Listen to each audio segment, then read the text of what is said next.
Welcome back, guys. It's George from Gem in 10 Collectors World. In this video, I'm going to be revealing the cards from my 1987 Topps Tiffany mint condition sealed card set box. In the first video, guys, I broke the seal. In this video, I'm going to be showing you the cards. I got some cards that I took aside, and I'm going to be predicting the grades, send them off to PSA, and then when they come back, guys, we'll see how good I did on my predictions. First of all, guys, I just want to thank everybody. We're up to 350 subscribers and growing every day. So thank you for all the support, guys. Hit that subscribe button if you haven't already. We have a lot of cool stuff coming up. I got a couple orders coming from PSA, so we're going to be doing some PSA reveal videos soon. Those are my most popular, so look out for those. And also some cool box breaks coming up. So guys, and let me know what you guys think in the comments. Love the feedback. Appreciate all the support that I'm getting. So if you leave me a comment, I'll respond to it. And let me know what you guys think of this video as well.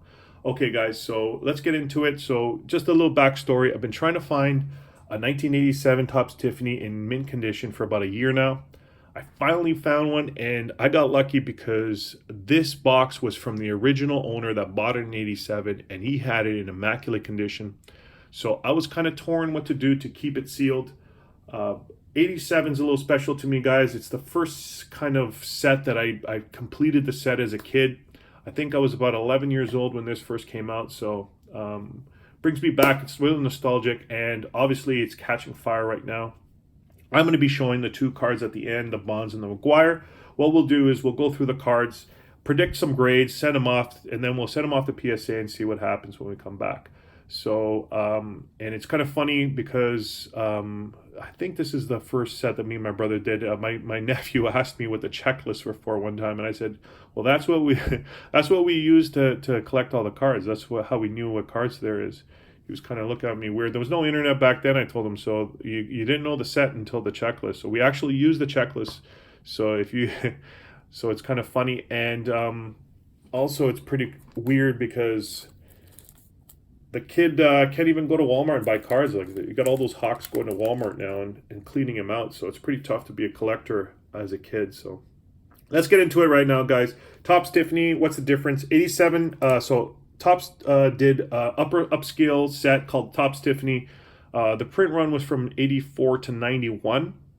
And this specific set, there was only 30,000 sets made. So a limited run on this one. And I'll tell you guys the difference in quality. So this on the left is a Mark Mcgwire from the normal 87 set. And this is on Ozzie Smith from the Topps Tiffany. So when you turn it around, it's very obvious right away the quality. The Topps Tiffany is from a white cardstock, and the 87 is from a gray. And just overall presentation, there's a gloss finish on the Topps Tiffany. Just overall amazing card quality, more than the normal 87. So that's the difference between Tiffany and normal. That's why the prices are way higher for the Topps Tiffany. And also when you have each box is serialized, so the limited run as well makes it more valuable as well. So that's the difference right now. So we're going to get into, so I sleeved up. What I did is I broke the seal, took out all the Hall of Famers. And for some reason or not, I don't think that these cards have a chance at a 10. Obviously, the big thing is going to be centering. So what didn't change between Tiffany and the normal 87, really tough on the centering.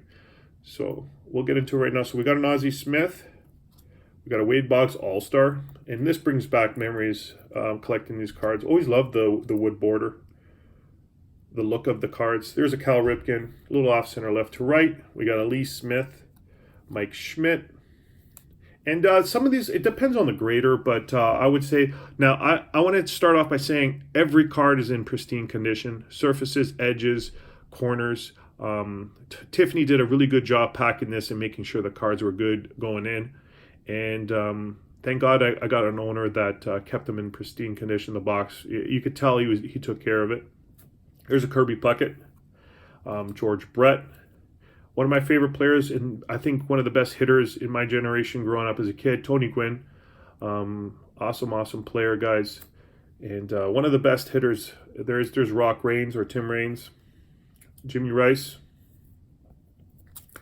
We got a Pete Rose manager card, and this is probably one of his last cards for Pete Rose before he got hit with that scandal for gambling.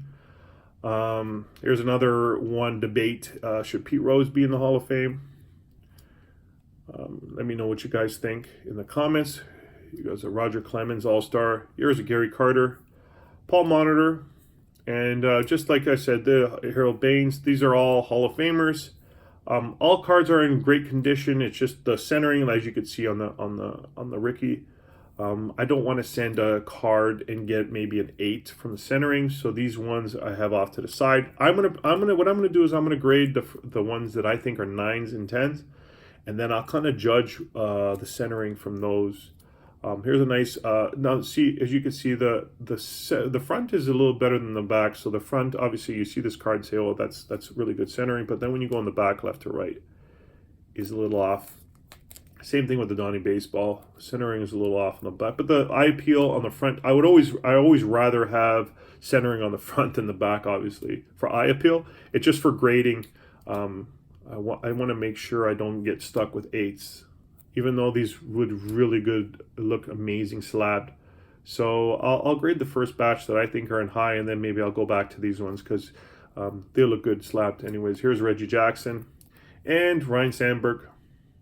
Not too bad on the centering, but I just want for the first batch to get a PSA 10. So here are the ones that I prediction. So there's the Bo Future Stars card. This one's climbing in price. It's going to skyrocketing. It was kind of like stale for the longest time. And it's funny with the prices now. I bet you a lot of guys like me had a bunch of these cards just like in a box somewhere. Because the 87 set wasn't going anywhere, and it just exploded with all the documentaries on the Maris Chase and Mark Mcgwire going crazy. So here's a one. I think this has a really good chance at a 10. Maybe not because of the left and right on the back, but definitely a 9 for the centering on the front. So I'm gonna predict a 9 on the Bo, PSA 9 on the Tiffany Bo. Larkin, same thing. Everything's perfect except the back left to right is a little off. So, but the rest of the card is really good. So I'm going to say a 9 on the Larkin as well. Here's the Jose Canseco Gold Cup card. This one has a little better centering on the back. I'm going to go PSA 10 on the Canseco. Topps Tiffany and Will Clark. Here's a little Will Clark rookie. I think the back is spot on. The front is spot on.